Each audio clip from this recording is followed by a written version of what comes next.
Estamos de volta com o Pauta 2, falando sobre a reconstrução da educação no Rio Grande do Sul, após as chuvas intensas e também as enchentes no estado. A gente está conversando aqui hoje com a secretária de Educação, a Raquel Teixeira. Secretária, além dos desafios físicos e estruturais, surge, a senhora destacava já introduzindo para a gente esse assunto no bloco anterior, a necessidade de cuidar da saúde mental dos estudantes. E a gente pergunta, né, como o Estado tem atuado, tem procurado agir nesse sentido, para implementar programas, ações de apoio psicológico para ajudar os alunos a lidar com os traumas que foram provocados durante a enchente? Em primeiro lugar, contratando mais psicólogos, nós tínhamos apenas 30, né? Estamos contratando mais 150, que ainda é pouco, mas temos feito formação com uma psicóloga que nós contratamos para todas as aulas que vão retornar, que são 20 horas de preparação. Acolhimento, quando a gente fala acolhimento, não é o termo comum. Acolhimento escolar é uma forma diferente de receber alunos e professores, tem a escuta ativa, a inspiração do prazer de estudar e de aprender, há técnicas apropriadas para isso, e nós já formamos mais de 600 formadores que estão multiplicando essas formações. Na parte pedagógica, nós já delineamos diferentes calendários, estamos quase que customizando por aluno diferentes calendários, e ao longo do tempo, não vai ser agora, mas nós estamos já trabalhando num currículo novo que vai fortalecer muito as habilidades socioemocionais e a educação climática. Não estou falando de educação ambiental, horta orgânica e coleta seletiva de lixo, que é muito importante. Quem faz tem que continuar e incentivar mais, mas aqui nós vamos trabalhar a questão científica da crise climática e estamos, então, trabalhando nessa construção junto com universidades e consultores. Agora, é claro que não fica pronto amanhã. E por que a socioemocional é tão importante? Não adianta eu ensinar uma fórmula de física para o aluno se ele não souber ter tolerância ao estresse. Não adianta ele saber matemática se ele não tem equilíbrio, disciplina, autogestão. Hoje, as questões socioemocionais assumem um papel até mais importante do que os cognitivos. Eu estive há 3 semanas na Bulgária, representando a América Latina, no encontro da OCDE, que é quem faz o PISA, né, que é o Teste Universal de Educação. A OCDE assumiu para valer a questão socioemocional. Eu estive lá representando a América Latina, porque desde que eu estava aí em Goiás, em 2015, nós fizemos o piloto para o Instituto Ayrton Senna, do que a gente chama de diálogos socioemocionais, a construção de rubricas que ajudam o aluno a desenvolver autogestão, persistência, compromisso, empatia, convivência. E essas rubricas que nós desenvolvemos em Goiás foram usadas em Sobral, que participou da pesquisa internacional, e o exame do PISA vai trabalhar cada vez mais nesse sentido. Qual a vantagem do socioemocional? As competências socioemocionais não se misturam com saúde mental. Eu não posso ensinar saúde mental, mas eu posso ensinar competência socioemocional. E trabalhar as competências socioemocionais na escola ajuda o aluno a estar preparado para o mundo que a gente vive hoje. O mundo do século XXI, ele é híbrido, ele é aberto, ele é flexível, ele é colaborativo. E se a gente sabe que os nossos alunos vão viver num mundo assim, eu tenho que prepará-los na escola. Então, nós estamos fortalecendo muito a questão das competências socioemocionais e vamos, repito, também trabalhar com força a questão climática, porque o Rio Grande do Sul tem uma posição geográfica muito vulnerável. A gente sabe que o encontro de placas tectônicas causa o terremoto. Aqui não tem encontro de placas tectônicas, não vamos ter terremoto, mas tem encontro, é um lugar de encontro de choques climáticos. Em setembro do ano passado, eu assisti uma palestra do Carlos Nobre, aí do Ministério de Ciência e Tecnologia, em que ele já dizia que o Rio Grande do Sul estava migrando de um tipo de clima que tinha para um clima parecido com o do sul dos Estados Unidos. Mas o próprio Carlos Nobre achava que isso poderia acontecer nos próximos 3 anos. Isso foi em setembro do ano passado, já aconteceu. Nós hoje temos um clima como é o clima do sul dos Estados Unidos, sujeito a ciclones, tufões. E aí eu também tenho estudado muito o que aconteceu no Katrina, né, tentando aprender lições, tentando não fazer o que eles fizeram. Eles cometeram vários erros, a abordagem do Katrina lá não foi uma coisa legal, mas tem uma psicóloga da Universidade de Vermont que fez um trabalho longitudinal de acompanhamento durante 7 anos das crianças e jovens que estavam no Katrina, na época do furacão. 30% ou mais não superou o trauma, não recuperou o equilíbrio emocional, perdeu muitos anos de escolaridade e se perdeu na vida em desempregos. Então, sabendo disso, eu tenho focado muito na questão emocional, na questão mental e no esforço enorme de trazer os alunos para a escola, porque os anos de escolaridade que ele tem contribuem para uma vida melhor.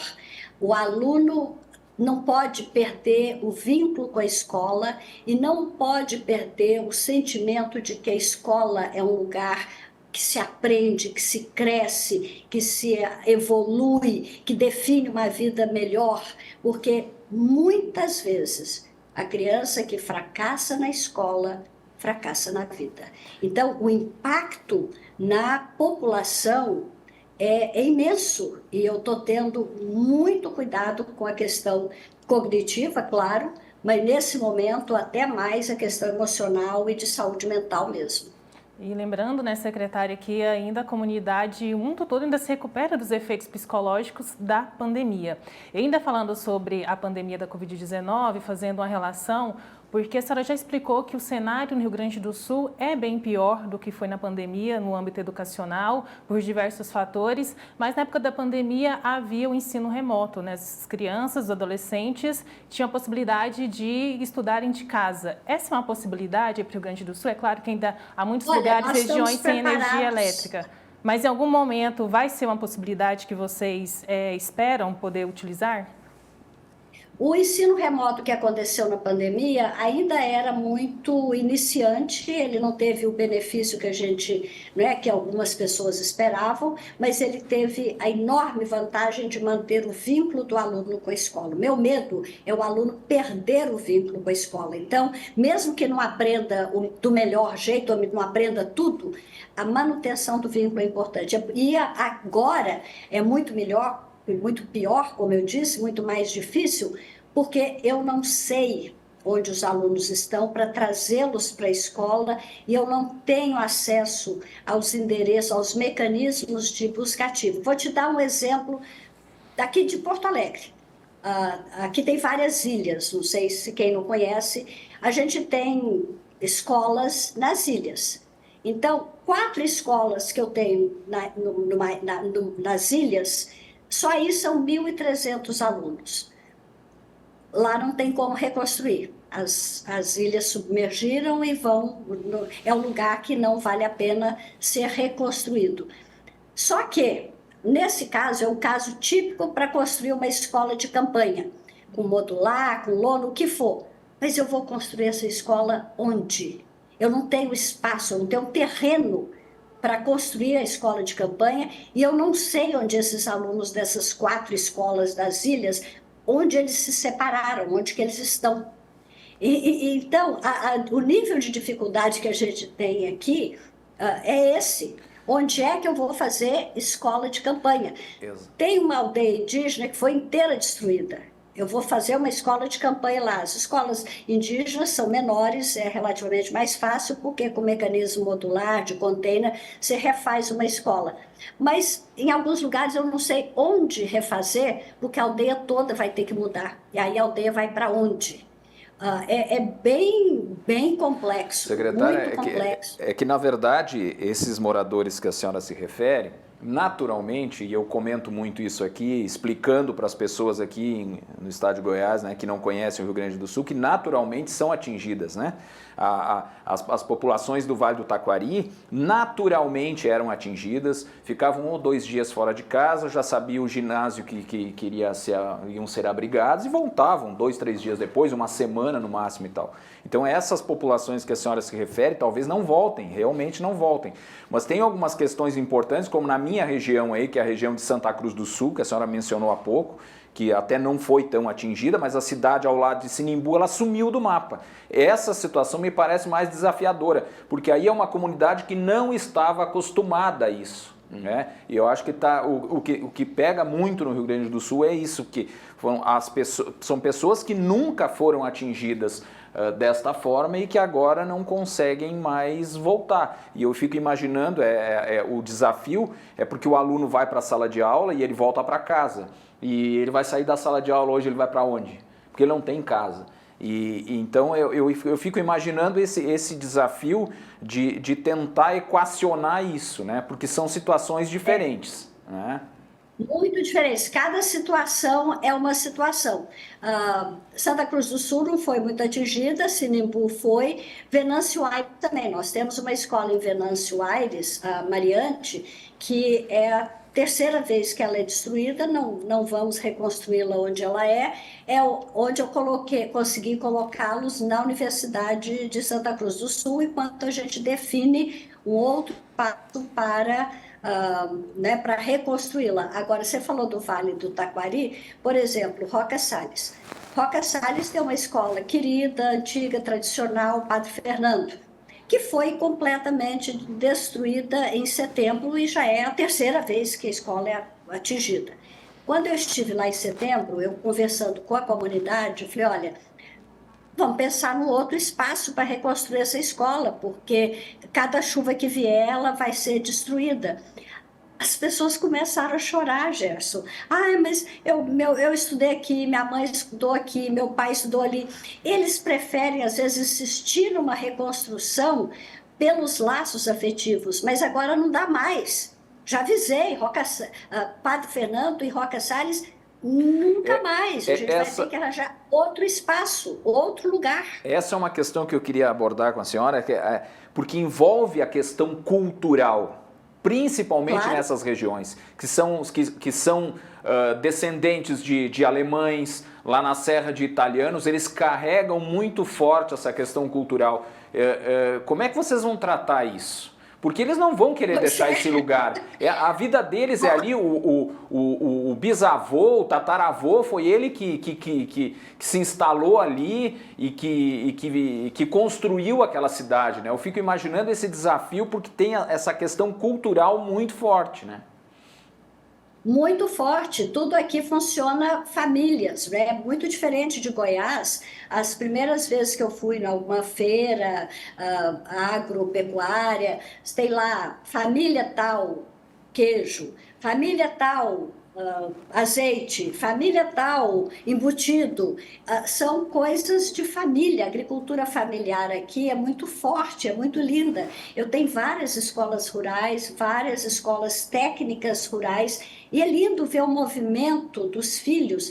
Agora, Gerson, acho que diferentemente da sua época, quem está assumindo a agricultura familiar aqui são as meninas, as mulheres vêm para as escolas técnicas para aprender principalmente tecnologia, para tocar o negócio do pai em bases tecnológicas. Então, essa ligação com a origem, com a raiz, com a família, é muito forte. É o que eu falei, todo mundo começou a chorar, como não vai ser aqui? Minha avó estudou aqui, é muito forte, é uma ligação muito difícil. Agora, acho que só o tamanho do choque que eles estão vivendo agora para começar a pensar com outro olhar, né? E admitir essa possibilidade, porque agora foi muito triste, foi muito duro. Está sendo muito duro. Secretário, eu quero retomar um ponto que a senhora destacou sobre os professores. A partir do relato, né, da professora que deixou tudo. E aí me veio aqui a reflexão, né? Porque além de ser um educador, é um habitante de determinada localidade, que tem laços afetivos, que se envolveu ali com a comunidade, seja no resgate, no acolhimento, em alguma forma ali de assistência mesmo, do ponto de vista pessoal, né, com aquela comunidade local. E aí, como a Secretaria tem também se preocupado quanto ao apoio a estes profissionais, apoio do ponto de vista psicológico, como nós temos falado, entre outros tipos de assistência que podem ser dadas a esses profissionais? Olha, eu já fiz o levantamento, estamos finalizando, eu pedi o levantamento de todos os professores e funcionários que perderam sua casa totalmente e estou encaminhando para o governo para ver um apoio financeiro na reconstrução dessas casas. Não sei exatamente como será feito, mas eu estou fazendo esse levantamento, já avisei para o governador que é importante, que eu vou encaminhar. E, na verdade, o governo já está, inclusive, criando ferramentas de ser justo nessa compensação financeira. Anteontem eu participei de uma discussão de um aplicativo que, por imagem, já faz a mancha de inundação, que georreferenciado sabe dizer qual casa foi atingida, qual não foi atingida, se foi enchente, se foi correnteza, se foi enxurrada. O nível de detalhamento da imagem na mancha de inundação é uma coisa impressionante. E aí o endereço que eu passar para o governo cruza com o mapa de mancha, né, e vê o endereço e confere, porque para usar dinheiro público, o governador tem que prestar contas. Vai que lá na frente alguém fale que você deu dinheiro indevido para uma família que não perdeu a casa e você deu dinheiro. Então, a gente está fazendo tudo com muito cuidado. Repito, a tecnologia tem sido grande aliada de tudo, né, que a gente está fazendo aqui. E eu estou tentando, né, esses 150 novos psicólogos que estou contratando, a ideia é que eles possam atender virtualmente, né, eles ficariam contratados exclusivamente para a Secretaria da Educação para fazer virtualmente atendimento psicológico com os professores. Secretária, a senhora falou agora há pouco que o estado do Rio Grande do Sul, né, está numa região de choque climático. Pensando nisso, quais medidas estão sendo preparadas, medidas preventivas para o futuro, para possíveis novas emergências climáticas, no sentido de reconstrução das escolas com estruturas mais resistentes a esses desastres? Isso é uma medida já? Isso já está no planejamento? Já está em execução os estudos, né? Há um grupo já de arquitetos, engenheiros, pensando novas formas, né, de escola resistente ao clima, escola resiliente, que a gente chama. E agora, isso não sai da noite para o dia. A gente acha que talvez em 6 meses a gente tenha, né, o projeto executivo já contratado para começar a ver como é que vai ser a implementação. É várias fases, né? No momento eu estou pensando numa escola de campanha com lona para acolher os alunos, enquanto a gente também está trabalhando formas mais resilientes de construção. Secretário, pelo seu levantamento, o Vale do Taquari, as escolas no Vale do Taquari e a região metropolitana são as mais atingidas? São. É o Vale do Taquari e a região metropolitana. Aqui na região metropolitana, Eldorado do Sul foi uma judiação. Eldorado do Sul, ontem eu estava conversando com um transportador que faz transporte escolar, né, para os alunos, porque lá a gente já tem até algumas escolas prontas para ter aula, mas não tem transporte.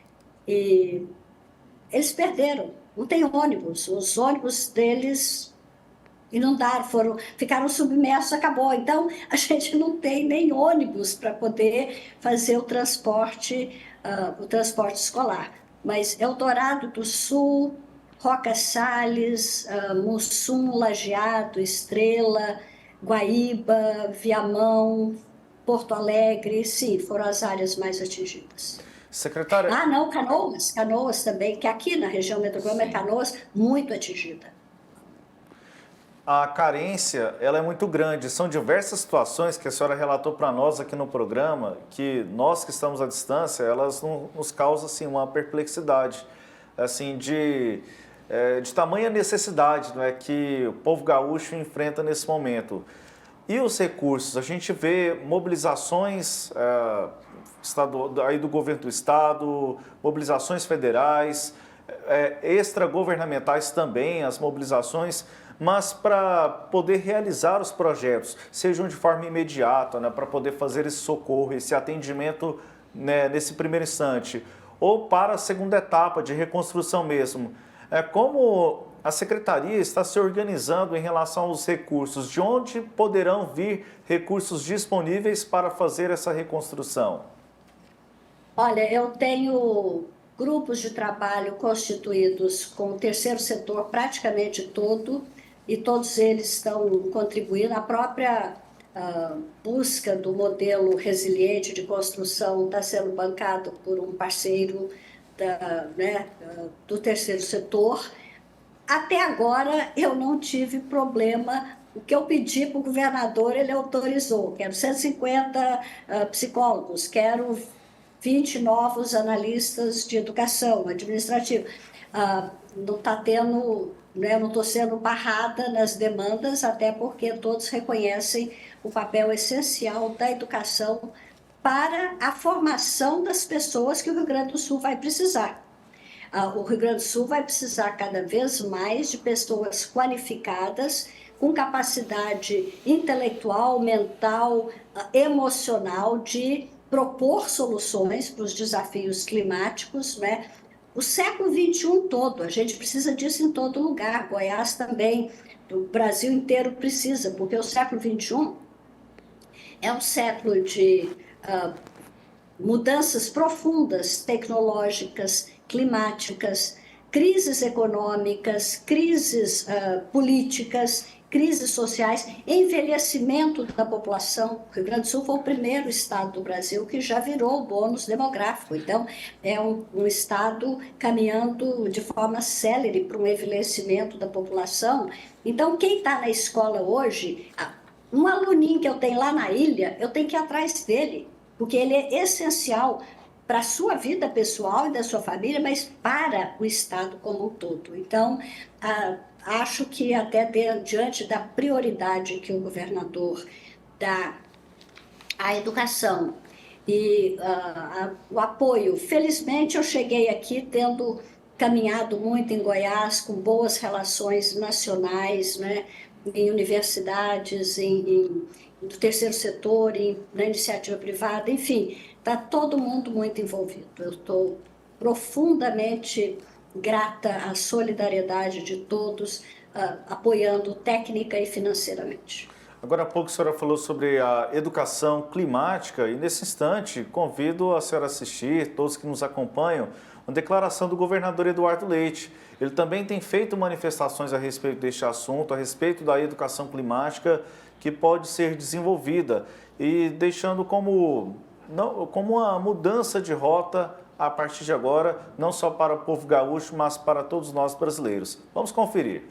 Para que a gente tenha uma população mais preparada, a educação ambiental e climática é fundamental. E parece não ter um olhar do governo para esse tema. Inclusive, aqui retomando um pouco do Código Ambiental, um item específico sobre educação ambiental, sobre a obrigatoriedade desse tema nas escolas, incentivo, né, da educação ambiental nas escolas, nos ensinos, nas instituições, foi removido. né? Eu lhe pergunto, vai ter um investimento nesse tema a partir de agora? Nós criamos no ano passado um programa chamado ProClima 2050. Nosso governo é signatário de acordos internacionais como Race to Zero, Race to Resilience, que são programas internacionais para enfrentamento às mudanças climáticas.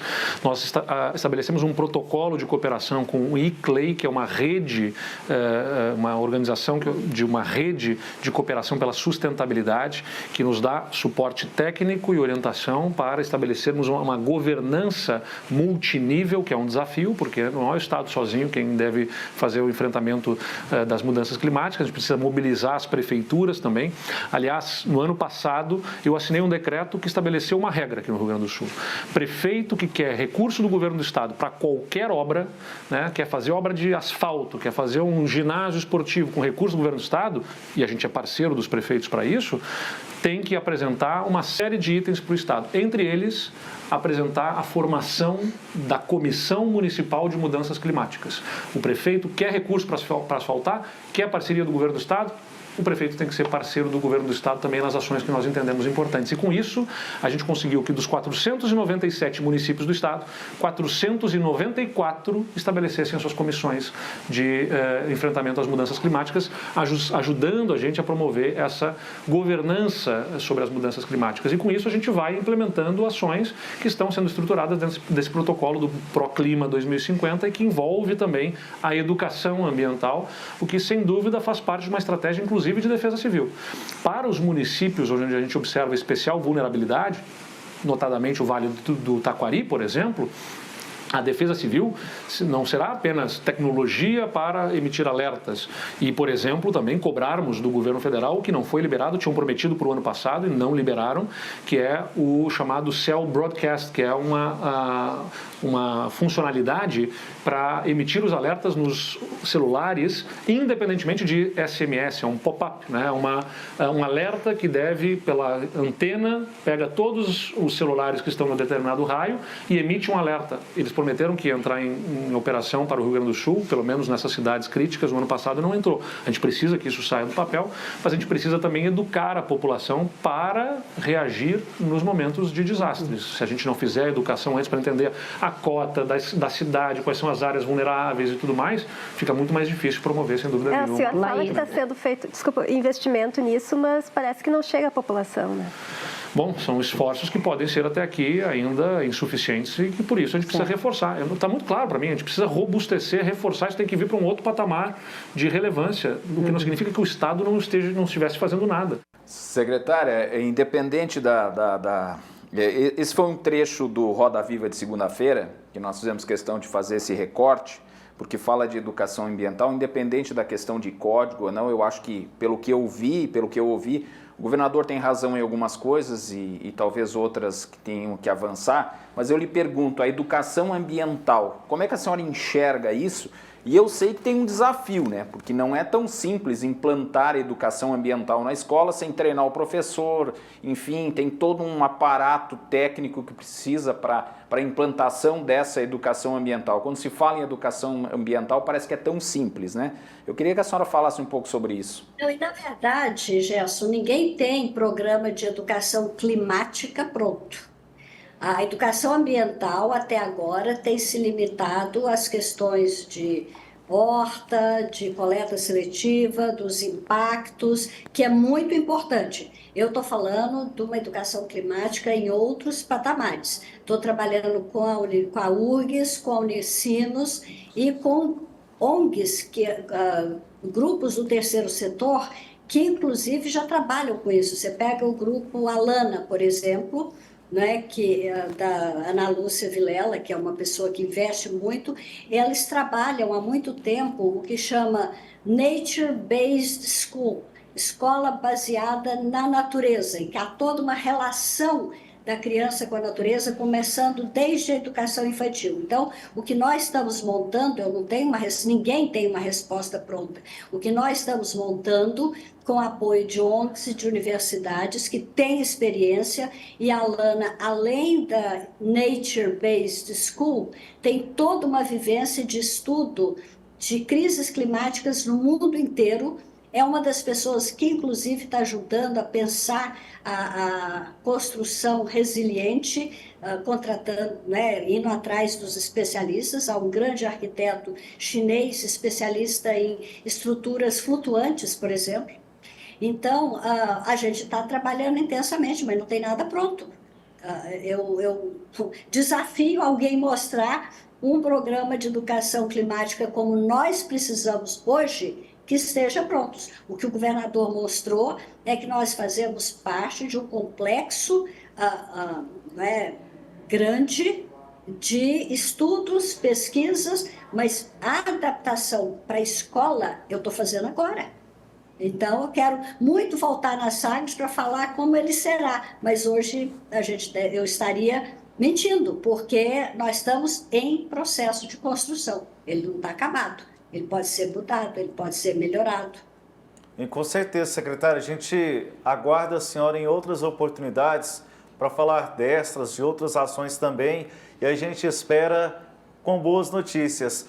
Muito obrigado, secretária de Educação do Estado do Rio Grande do Sul, Raquel Teixeira, a entrevista aqui ao programa Pauta 2. Muito obrigado, até uma próxima oportunidade.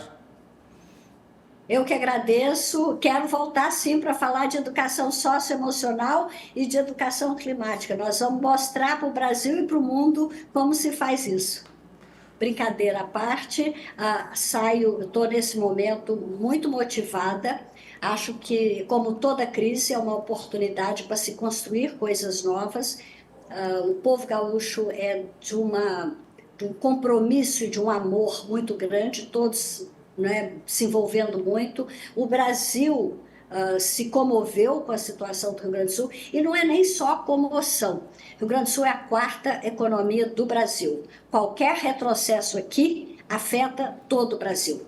A parte da agricultura, pecuária, qualquer problema aqui afeta fornecimento para o Brasil e para o mundo. Então, além da questão humanitária, civilizatória, há uma questão econômica em jogo muito grande com o que o Rio Grande do Sul está vivendo. Então, há essa unidade nesse momento de apoio, e acho que a gente tem que aproveitar para sair daqui dando exemplo para o mundo. Olha o que o Sul faz com crise climática. Vamos nos sair muito melhor do que outros lugares. Muito obrigada. Um grande abraço a todos os meus amigos, e em especial para os professores e professoras goianos. Muito obrigado mais uma vez, secretária de Educação, Raquel Teixeira. A gente fica por aqui no Pauta 2. Temas que foram ressaltados na fala final da secretária são assuntos de programas que fizemos recentemente aqui no Sistema Sagres, e convido você a acompanhar edições do Pauta 2 e também do Pauta 1, programas de entrevistas aqui do Sistema Sagres, que a gente convida você a conectar com os principais assuntos do momento e a refletir sobre os temas relevantes. A gente fica por aqui, até uma próxima edição.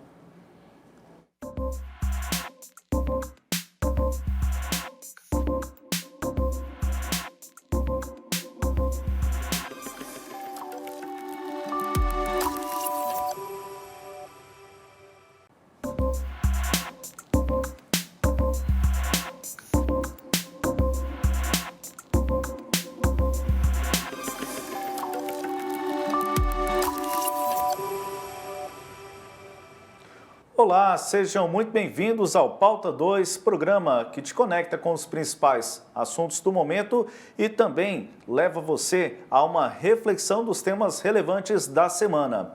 O destaque da edição de hoje é o impacto na educação a partir das enchentes no Rio Grande do Sul. Como será o futuro dos alunos atingidos?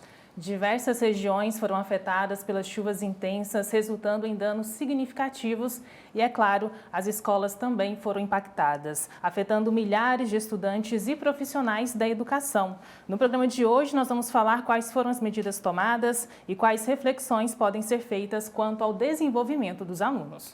E no programa de hoje, nós contamos com a participação aqui no estúdio do diretor-geral do Sistema Sagres de Comunicação, Gerson Cruz. Gerson, muito obrigado aqui pela sua presença. Obrigado Samuel, por participar mais uma vez do Pauta.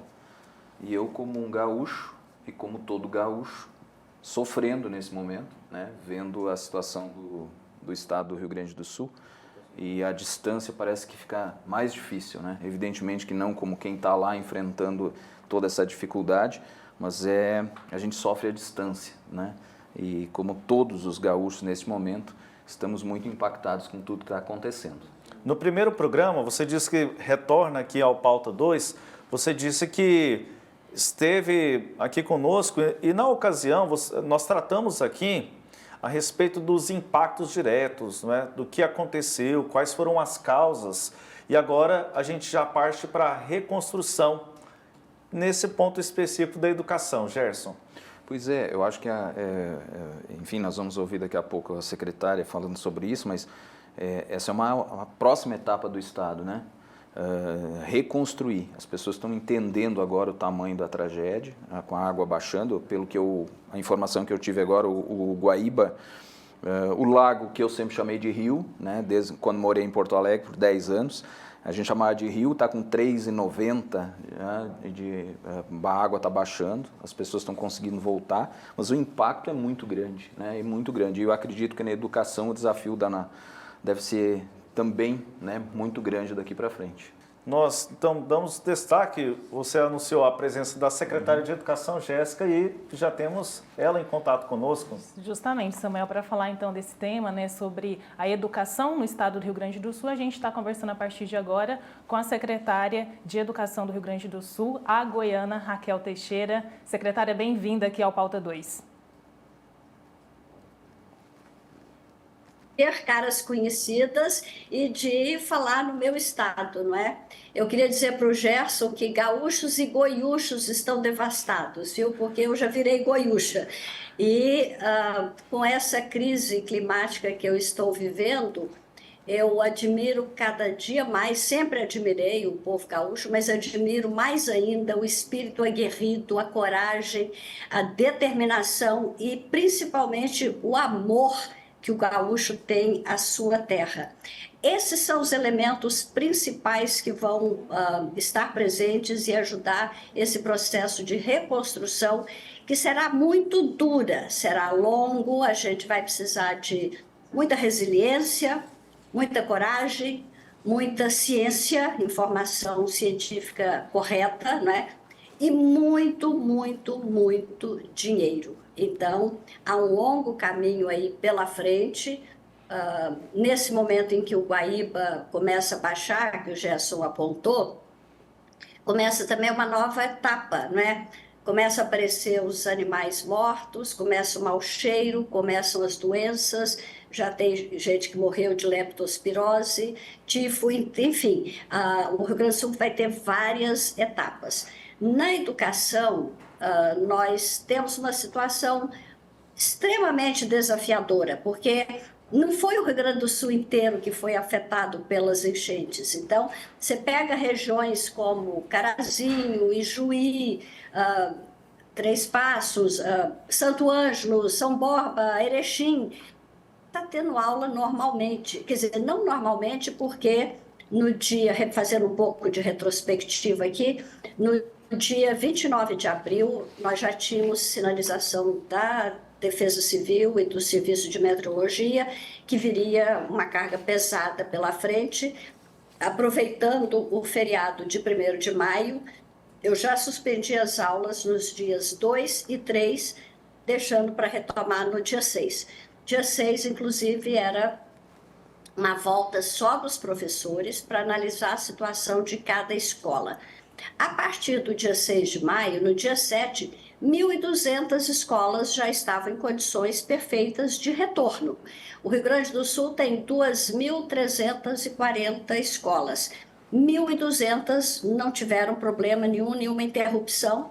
A partir daquele momento, eu criei um mecanismo, aperfeiçoamos os nossos dados, não é, todos através de um BI, que os diretores preenchem diariamente com todas as informações, e nós fazemos esse acompanhamento diário. Aliás, publicamos no site da SEDUC às 9 horas e às 18 horas o status de cada escola, e estamos fazendo um esforço de retorno. Nós nos guiamos pelo direito do aluno à educação. Então, aqueles que têm direito estão tendo aula e, na medida do possível, a gente vai retornando, né?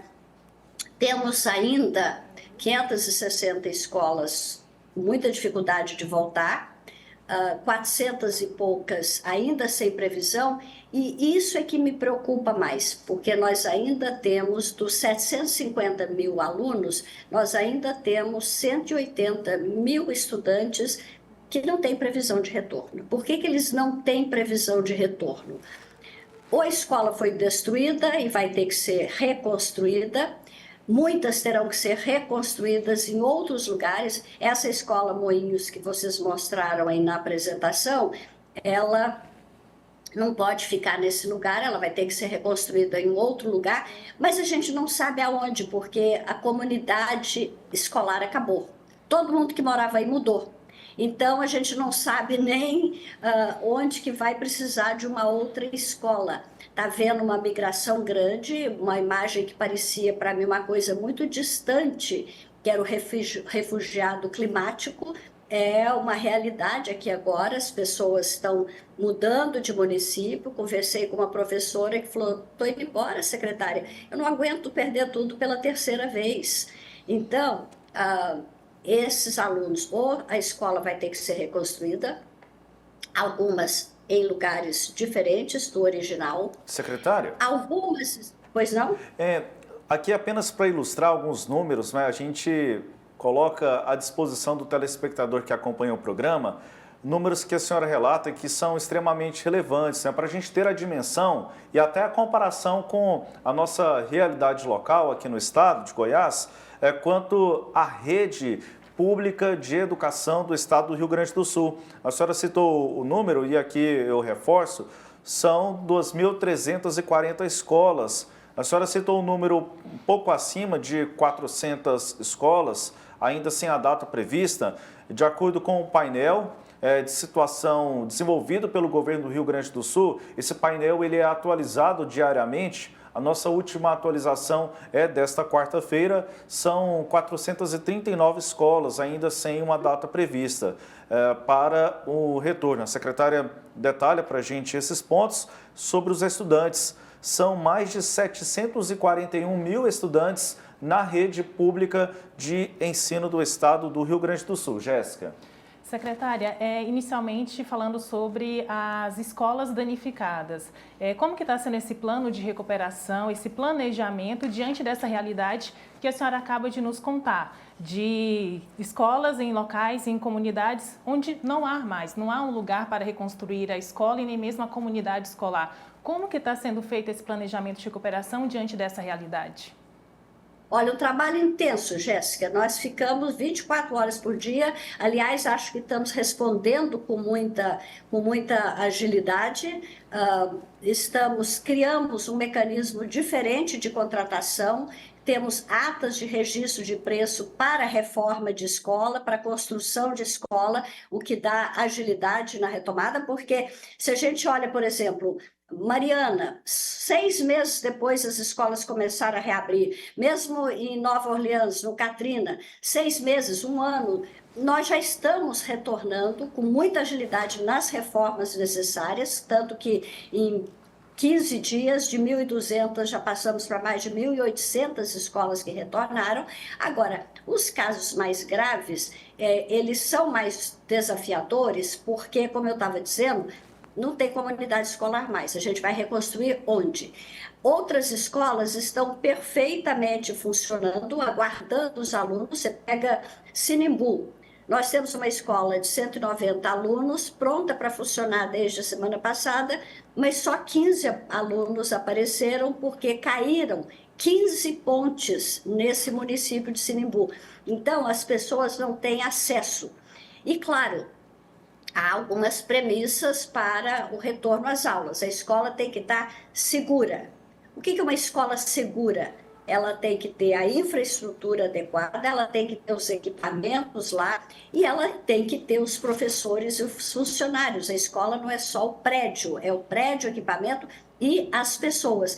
Nós temos escola que 100% de professores e funcionários perderam as suas casas. Então, eu não tenho escola, mesmo que o prédio esteja lá. A gente está, nesse momento, inclusive, fazendo um levantamento de perda total de casas de professores e funcionários, já está praticamente pronto, para ver como que o governo do estado pode ajudar a essa reconstrução. Em alguns casos extremos, nós teremos que construir escolas de campanha. Estamos tentando diminuir o número das escolas de campanha, usando o termo, né, da Covid, dos hospitais de campanha, o que é uma escola de campanha? São espaços temporários, emergenciais, enquanto se dá uma solução definitiva para aqueles alunos e para aquela escola. Estamos tentando reduzir ao máximo o número de escolas de campanha, usando igrejas, universidades, né? Temos uma escola condenada, que vai ter que ser reconstruída em outro lugar, mas que eu consegui alocar os alunos na Universidade de Santa Cruz do Sul. Outros alunos eu consegui na Universidade, na Univates. Outros alunos estão no salão paroquial da igreja. Então, a gente está, nesse momento, encontrando espaços alternativos para que o aluno tenha o seu direito de educação, mas em alguns casos, e já estamos olhando isso, através de construções modulares, em alguns lugares até lona mesmo, adaptando para a escola, porque esses alunos não podem. Mas qual que é outro desafio? Eu não sei onde estão os alunos. Na Covid era muito diferente, a Covid foi infinitamente mais fácil, porque na Covid os alunos e os professores não vinham para a escola, mas eu sabia onde eles estavam trancados em casa. Agora, eles não vêm para a escola, eu não sei onde eles estão, que é o caso desses 180 mil. Os mecanismos de busca ativa que a gente tem não funciona, porque a busca ativa é baseada no número do telefone do aluno, do pai do aluno, da avó do aluno, endereço da casa.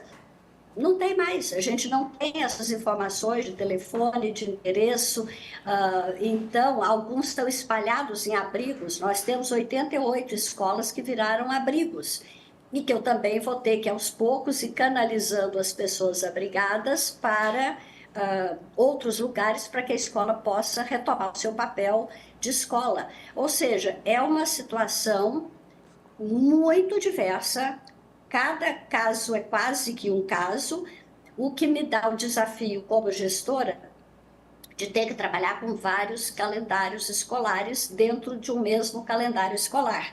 As escolas que começaram hoje, em comparação com as que começaram no dia 7, estão atrasadas. Mas hoje a gente tem, e nós já temos todo o planejamento para isso, as trilhas de aprendizagem, como repor. Nós não vamos precisar cumprir os 200 dias letivos, o Conselho Nacional de Educação já flexibilizou, mas me preocupa mais até do que o funcionamento burocrático dos 200 dias letivos, a aprendizagem que o aluno tem que ter naquela série, naquele ano, naquele período de escolaridade. E aí nós estamos criando todo um conjunto muito grande de apoio aos professores, material alternativo, vídeos, aulas gravadas para complementar o presencial com o remoto, a distância.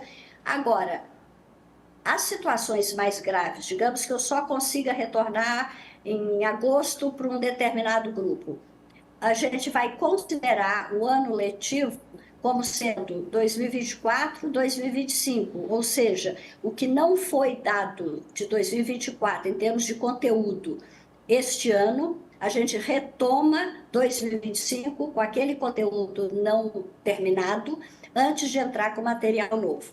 A Secretaria está trabalhando muito rápida e agilmente, estamos com tudo trabalhado, um trabalho muito importante com psicólogos, que estamos fazendo de acolhimento, como receber esses alunos, como receber esses professores, ou seja, eu tenho desafio material, físico, pedagógico, psicológico, social, é uma crise de múltiplas dimensões.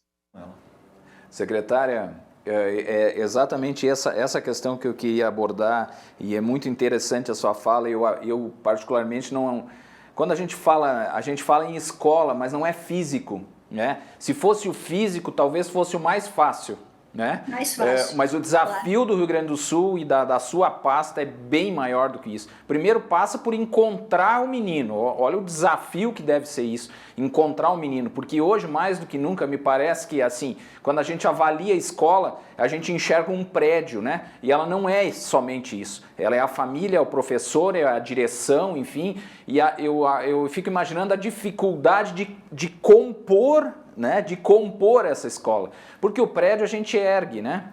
E a senhora falou em Santa Cruz do Sul. Esse é o mais fácil. A gente tem ata de construção de escola, de reforma, o processo é relativamente ágil. Agora, eu conversava há poucos dias com uma professora de Eldorado do Sul. Ela estava fazendo contação de história aqui em Porto Alegre, numa escola que virou abrigo, porque a dela está fechada, submersa. E ela me contando, secretária, tudo que eu trabalhei na minha vida foi para comprar aquela casa. Foi embora. Foi a casa, foram os móveis, mas foram também, secretária, todas as minhas fotos. Eu não tenho mais foto da minha mãe, do meu pai, dos meus filhos, criança. Foi embora a minha memória. Eu não perdi uma casa, eu perdi a minha vida. E esse é o impacto que a gente está vivendo aqui. E ela está trabalhando como voluntária numa escola-abrigo, porque eu acho que ela precisa se sentir útil, ela precisa fazer alguma coisa para sobreviver à tragédia. E aí, quando retornar à aula normal na escola dela, qual é o estado psicológico dessa professora para retomar as aulas normalmente? Então, me preocupa muito a saúde mental de professores e estudantes, e a gente está trabalhando também nesse sentido, como lidar com as questões socioemocionais, da saúde mental mesmo. Secretária. Tenho tido apoio. Pois não? Nesse aspecto, daqui a pouco a gente aprofunda um pouco sobre o aspecto emocional, mas me chamou muito a atenção algo que a senhora falava para nós antes de irmos aqui para o ar, para a gravação deste programa. E eu acho que essa é uma dificuldade assim, que nos chama a atenção e uma curiosidade também. Pessoal, a secretária, antes de nós entrarmos aqui, ela disse que estava em outro local, né, porque a secretaria, a sede da secretaria ainda está embaixo d'água. E eu queria, secretária, que a senhora falasse um pouco para a gente, assim, a respeito das limitações mesmo, estruturais, logísticas, de recursos que o Estado enfrenta neste momento para poder não só acudir os estudantes, mas tentar participar de alguma forma desse processo de reconstrução. Vou contar a minha história. A secretaria está debaixo d'água desde o dia 30 de abril. Claro que perdemos o almoxarifado com tudo que a gente tinha. Quando eu falo a escola acabou, foi destruída a escola, foram as paredes, os computadores, as bibliotecas, a documentação toda da escola, o mobiliário todo, então é tudo. A recomposição implica na reconstrução física, mas na compra de todas as carteiras, de todos os livros, de todas os freezers e fogões que tinha na cozinha. A secretaria está debaixo d'água e a minha equipe está muito desfalcada. O pessoal que trabalha mais próximo comigo na secretaria, está um pingo de gente aqui. Cada um voltou para sua casa original, porque tiveram que sair, porque as casas foram alagadas aqui em Porto Alegre. Então, tem gente da minha equipe que está em Erechim, que está em Torres, que está em outros lugares. A gente tem tentado trabalhar, não é, virtualmente, a tecnologia permite, graças a Deus, isso, mas o meu carro do gabinete, o carro da secretaria, da secretária da Educação, ficou ilhado em Esteio até ontem. Eu estava andando de Uber e, para ter algum local de encontro da minha equipe, no começo eu me reunia na minha casa, no meu apartamento. Eles iam lá para casa, a gente fez o meu escritório, da minha casa, o escritório. Mas isso durou poucos dias, porque logo eu fiquei sem água. Na verdade, o último banho até ontem que eu tinha tomado gostoso no meu chuveiro tinha sido no Dia das Mães. Ontem é que voltou água, então eu estou sem água, sem carro, sem lugar para trabalhar.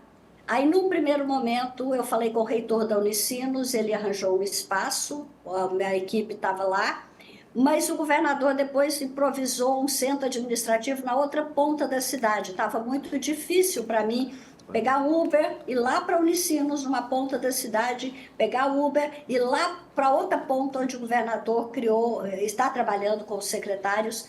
Aí, agora eu consegui um espaço para minha equipe, que é mais próximo do centro administrativo de contingência, que é aqui na Tecnopuc. Então, hoje eu já fui no centro administrativo, corri aqui na Tecnopuc para fazer uma reunião presencial com a minha equipe e estou voltando para lá para uma reunião com o vice-governador. Então, as condições de trabalho, olha, são as mais frágeis, as mais difíceis possível. E a gente está trabalhando muito porque a gente quer muito superar esse momento. Eu fico angustiada com os alunos sem aula, com os professores sofrendo. Então, estou trabalhando 24 horas por dia, já esqueci que dia que é sábado, que dia que é domingo, que dia que é feriado. Acabou. Minha noção de tempo é outra. Secretária, quando a gente olha aí, vê agora eu estava olhando algumas imagens aí o mercado público, a água baixou, já é possível transitar ali ao redor, né, no mercado público, a própria prefeitura de Porto Alegre e tal, enfim. Mas essa situação de normalidade ou de voltar ao normal está longe de acontecer. Muito longe, inclusive o rio baixando e você vê a foto, puxa, o mercado agora está livre, mas agora começou outra fase muito difícil. Parecem os animais mortos, o mau cheiro, as doenças, leptospirose, tifo. Então, é outra fase também muito desafiadora, não é? Secretária, o Pauta 2 faz uma rápida pausa. Na sequência, destaque para a recuperação da aprendizagem, os desafios destacados aqui na área psicológica de alunos e professores que estão envolvidos, que estão atingidos pelas consequências das enchentes no Rio Grande do Sul. Não saia daí, o Pauta 2 volta já já.